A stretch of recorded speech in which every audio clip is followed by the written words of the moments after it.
All right, everyone, we have relatively breaking news, actually. The political leader of Hamas has been killed in Iran. He was assassinated. We're not exactly sure who did it, but we're pretty sure who did it. Now, it's not really, there's no confusion over who would be responsible for that. Ismail Haniyeh, actually. I'm probably mispronouncing that. And the Palestinian leadership, Abbas and others, have condemned this, of course, representing a bit of an escalation. And this comes in the wake of the strikes by Hezbollah on Israel and Israel on Hezbollah targets in Lebanon. It comes directly in the wake of that, only a day later. The area is heavily inflamed. You've seen cross strikes between Israel and Iran. You've seen the Yemeni Houthis getting involved. Egypt is probably sweating nervously right now, thinking, what the fuck are we going to do? Because, we do share a border, and Israel has violated the Camp David Accords, but we don't want to say too much about it because we don't want no problems. Be a real big problem. I think we're probably headed for a regional war at this point. I don't know that you can really take a step back. There are ceasefire talks, but they haven't really gone anywhere. You have the current leadership of the United States, which is at this point is under Kamala. It's no longer under Joe Biden. He's basically he's out to pasture. We have a problem there because U.S. leadership can't really function diplomatically in the situation, mainly because Kamala Harris does not want to alienate Islamic voters in Minnesota and Michigan, but at the same time she also doesn't want to alienate Jewish voters because they tend to vote heavily Dem. And so we've got a non-functioning Western pole, and the Europeans, most of our allies, they side with Palestine. It's the U.S. that tends to side with Israel more than anyone else. A couple of other countries tend to side with them, or at least be neutral, again, like the Egyptians. But there's a problem. Then we've got a NATO ally the other day. We've got Erdogan in Turkey. This is a nation that hosts U.S. nuclear sites. It has a standardized modern military. And it fights with various, rebel forces, the Kurds mainly, over in what was Kurdistan. And Erdogan came out and said, well, Netanyahu is being a butcher and a tyrant. He's going to get his, just like every other dictator. The situation looks a little bit inflamed. It looks a little bit problematic. Yeah, so this is breaking news. This is... I think in the last couple of hours, Ismail Haniyeh has been killed over in Iran. It's not immediately sure exactly how he was assassinated. And it is a political assassination. He's the political leader of Hamas. So this is the person that the PLO is condemning this too. Sort of the person that's the go-between diplomatically when Hamas wishes to make, some desire clear, make its voice heard in some way. The fact that it happened on foreign soil, of course, I think he had fled, basically, when the Israelis, surrounded and destroyed Gaza. It does represent an escalation. I would point out something, and this is the problem with this kind of asymmetric warfare thing, where you've got the IDF. It's a standard modernized military fighting force with F-16s and all the other toys that make the noise. And then you've got Hamas on the other side, which represents effectively a guerrilla movement. The problem is that even if you have killed a third of all of the Hamas members, assassinated their political leader, and basically corralled them, despite that fact, you've also killed a bunch of civilians, and what you do is you provide fodder for them to recruit. And this is why this has been an ongoing struggle for decades and decades, and there's really no end in sight. Only a final diplomatic solution could actually solve the problem, but neither party can agree upon it, so you just keep fighting forever.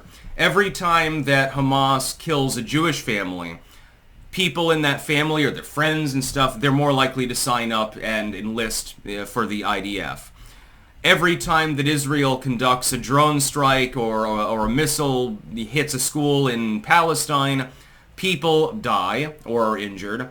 Their loved ones, their relatives, their friends, and so on, they're more likely to say, you know what, fuck this shit. I'm just going to join Hamas. So basically it's like slashing heads off a hydra on both ends. It's like two hydras fighting. It's like after 9/11 in the United States. What happened? Everyone got uber patriotic and a bunch of people signed up for the, for the fucking military. This happens, it's a formulaic sort of pattern that you see. In that particular region, it's even more formulaic though. It's like one side hits the other side grows a little stronger. Then they hit back. Then the other side grows a little bit. And it just fucking keeps going. It happens over and over again, with no end in sight. And the fact that Haniyeh has been killed doesn't mean that Hamas no longer has a political leader. It means that whoever, I don't know the name of his deputy, whoever he is, and it's certainly a he, takes command, and then things continue. And it gets condemned by the international community and all of these other things, and rinse and repeat. We've seen this before. This has been going on for most of our entire lifetimes. You'd have to be like 80 years old to remember a time when this particular struggle was not a thing. You'd have to have been alive during World War II, or at least before the Palestine Mandate under the British was established, or something like that, after World War II, when they carved it up, Israel, Palestine, and Jordan, after there was Transjordan, actually. They probably never should have done such a thing, by the way. Ironically, that particular plan was minted by the Nazi Party. Did you know that? Yes, the plan of repatriation and the creation of a Jewish state was actually an exile plan created by Adolf Hitler.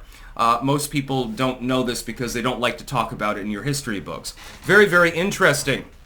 I have a feeling that the whole Balfour thing, etc., has to do a little bit with the firebombing campaign and its effect on people that were in concentration camps. I have a feeling that there was a little bit of collective guilt, and that's why the British Empire dissolved as well. Call me a conspiracy theorist, but I'm capable of putting two and two together. Dresden, ring a bell? Yeah, you may have heard of that one. So their political leader's been killed.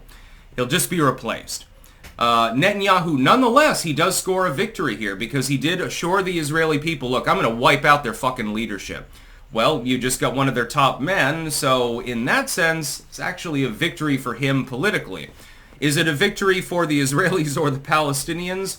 No, not really. I mean, the fighting is going to continue forever, probably. I mean, it's not the Holy Land, it's the fucking accursed land. The whole area has been constantly inflamed, except when a foreign empire locks them down into total authoritarianism for thousands and thousands of years. Everyone fights over this particular region, mainly due to trade lines more than anything else. Of course, you've got the Bosphorus to the north, you've got the Suez at this point to the south. It's sort of the chain link between Europe, Asia, and Africa, and so you have a lot of trade. There are also natural resources, gas and things like that in the area, and so everyone constantly wants to control it.